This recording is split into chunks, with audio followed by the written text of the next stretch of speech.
everything you've heard so far about Greg is true, but it's not enough. You can't overstate what a great man Greg Gillespie was, and what a great team Greg and Betty are.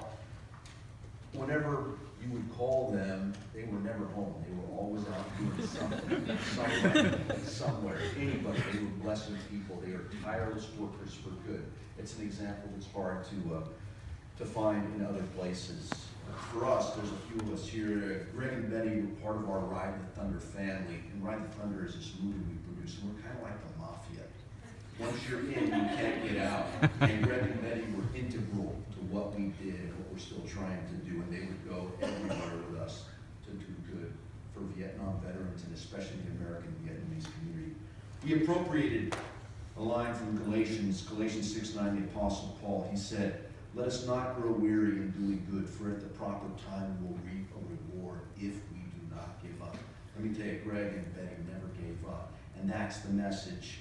I want to talk a little bit about Greg Gillespie loved veterans, especially Vietnam veterans. I mean, especially Vietnam veterans. And he also loved and demonstrated love for the American Vietnamese community.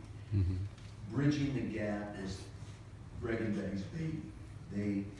I don't know, did you guys conceive it? Okay. I mean, this is a movement that is going to go, I think, nationwide, and it's going to bless and heal so many people.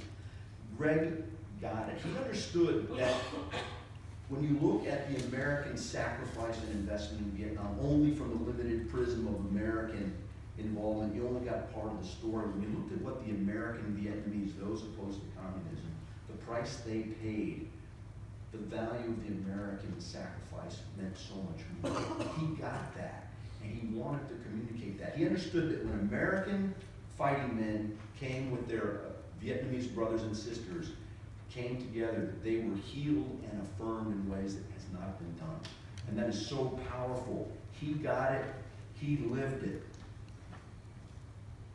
More importantly, Greg understood that we are in a cultural war right now. And for you young people, the good guys are losing. This is like December 8th, 1941, all right?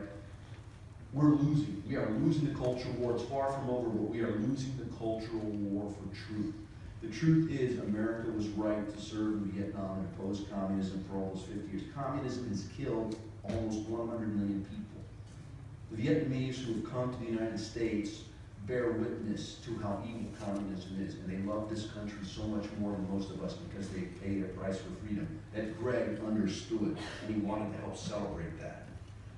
Greg served us twice.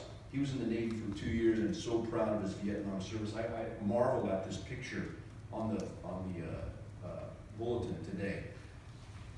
I think Greg would be more comfortable naked, but with his hat, his Vietnam veteran service. If you can only have one thing on, what are you going to wear? Underpants or your Vietnam veteran's hat? You would have chosen his Vietnam veteran's cover. But he loved serving those who served America. So 2 years in the Navy, then the rest of his life after that, serving our country and God and his family.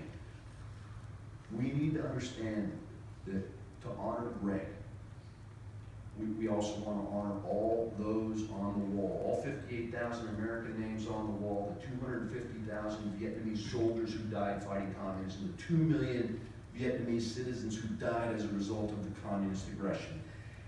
But more importantly, people are still dying from Vietnam today. American veterans are dying because of Vietnam, and the Vietnamese community is dying from Vietnam. We're losing 400 American veterans a day of the Vietnam War. Greg has become part of that statistic. In the American Vietnamese community, I don't know what those numbers are, but they're staggering as well.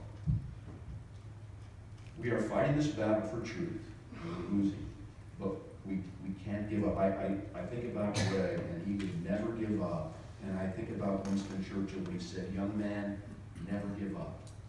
Never give up. Never give up. Never, never, never, never, never, never." That was Winston Churchill.